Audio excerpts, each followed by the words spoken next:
Hello, humans, and welcome to another episode of Gen X Gamer. Let's talk about the AES, the Neo Geo. Guys, I read this post on Reddit and really got me thinking. I thought it was a really interesting conversation. I haven't talked about the AES Plus in a while because I just didn't want to, the same videos are coming over and over and over again. I just don't want to make the same stuff.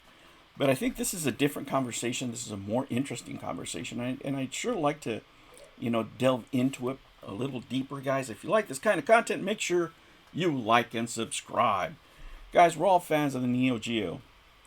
And, most of the people that are buying it, including myself, we're buying it. We never got the first one, right? Most of our experience with the Neo Geo was the arcade machine. And we really wish that we had it at home. We all, watched those ads and dreamt of actually having it. But as little kids, of course, we couldn't afford it, but now here it is. So let's talk about this post right here. And the reason I called the video this, the Neo Geo AES Plus is completely immune to what killed the original and the vinyl record effect, right? And I think this point actually has some validity to it. Now, first, excuse me, English is not my first language, right? So I might struggle with some of the words here, but let's get through this reading. I had a random thought today. We all know why the original Neo Geo eventually died. SNK got caught in a massive industry shift they couldn't fight. The market moved aggressively from 2D sprites to 3D polygons, and expensive ROM cartridges got absolutely slaughtered by cheap CD-ROMs. The same shift is basically what killed the traditional arcade too. Well, I think that in the arcade's case, home consoles are getting a lot better. Yeah, because of the CDs, but the processing power of the home console got better, specifically with PlayStation 1, right? But here's the thing. The new Neo Geo AES Plus is completely immune to every single thing that killed the original hardware. Nobody's buying an AES Plus today gives a damn if a modern console can push 8K 3D graphics. We aren't looking for realism or cheap media. We specifically want strict hardware constraints, the massive hand-drawn 2D sprites, and the chunky, heavy physical carts. That's right. So what was a hindrance once is what we specifically want, right? Because of nostalgia and because we like owning things, right? We're just from a different generation. We're not good just renting stuff. And there has been a shift in the major market. That's something that people fail to realize. Most sales now, they're not physical. They're digital because they're convenient, just like Netflix or anything else. But for us, retro gamers, we really, really like our physical media, right? And that's what we're looking for. And here's where they make the comparison. It is exactly what happened with vinyl records. Vinyl didn't make a massive comeback because it's more convenient or better technology. It came back because people crave the pure physical raw experience that originally caused it to become obsolete. There's a parallel there, I would say. The original MVS AES had an absolutely insane 14-year official lifespan from 1990 to 2004.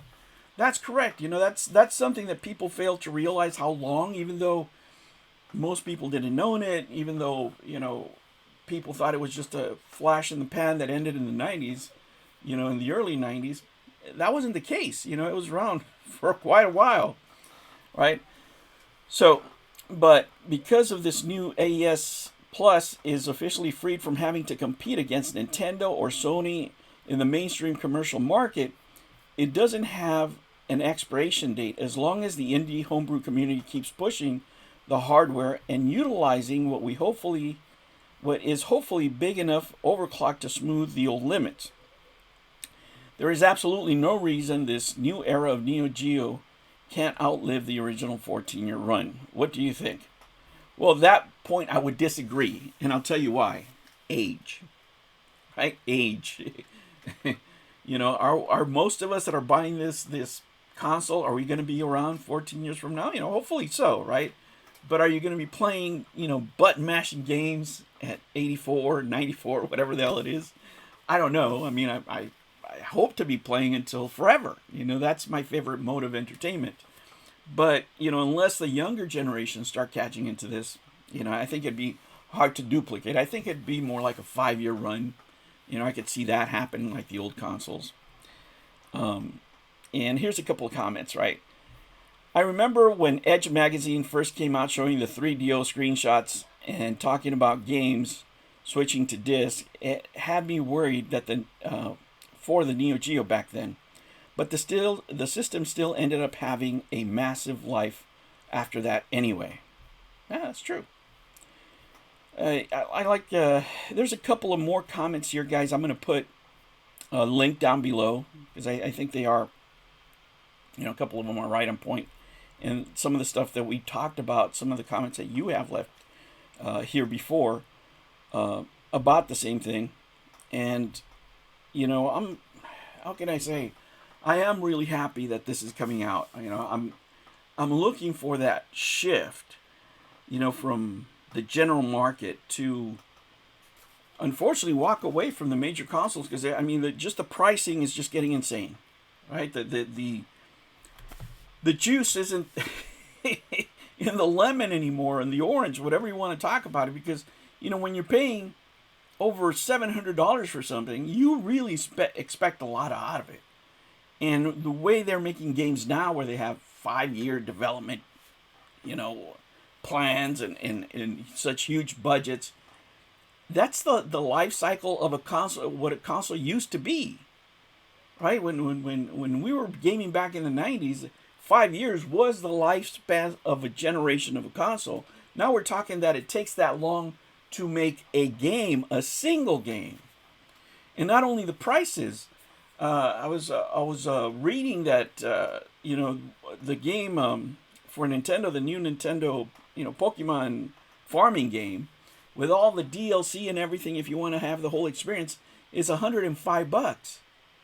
We used to pay a lot for games back in the day, relatively with inflation and everything. Famously the Streets of Rage when it first came out, Street Fighter, those were in the $70 range back there, which would be like $125 today, around there. But since it's a different market, for that kind of money, you can get a lot more. You can get so much more that it just doesn't justify paying that kind of money for a console that you might have to play 5-6 games. Guys, I think the PlayStation 5, it is barely coming into its own right now. They're already talking about PlayStation 6. Why? It doesn't matter to if you're a true player, right? If you're into gameplay, this is the reason why people are gravitating towards these kind of machines, because I don't care about every blade of grass. I'm not into realism. I don't want my games to look exactly like movies. It's all about the gameplay. If you can get it up there, sure, fine, right? But it's not about that, and it's not about just the money and having the latest and greatest graphics. There's so many great games in the library. There's so many ways you can enjoy games now through emulation and everything else, that to ask for that kind of money, you really have to deliver something different. And these major companies have failed to deliver, and nothing can tell you, more than that all the retro companies that are making products now that are being successful, whether it's Atari, whether it's Mod Retro, whether it's the Neo Geo Aes Plus, people are responding to this in a positive way, because the new market, by large, right, the new market, the AAA market, if you will, has not been delivering gamers what they want. And yes, I do think that, this console is immune, right, in that way, to technology. As a matter of fact, the lack of technology, doing more with less, is the system's strength. What do you guys think? Are you still going to be buying one? I'm going to make a video next about my spending habits this year so far. Oh, Jesus. Oh, man. Stay tuned for that. Members will get it first. Thank you, guys. Make sure that you like and subscribe. Stay tuned for the channel. I'm taking a weekend off. I'm watching the World Cup. I'm going to be watching a lot of World Cup. Let's just face it. I love the World Cup. I love staying up for it. Mexico and the U.S. won. We're doing good. We're doing good. So, guys, stay tuned. Thank you so much for watching, and I'll catch you on the next one. Take care.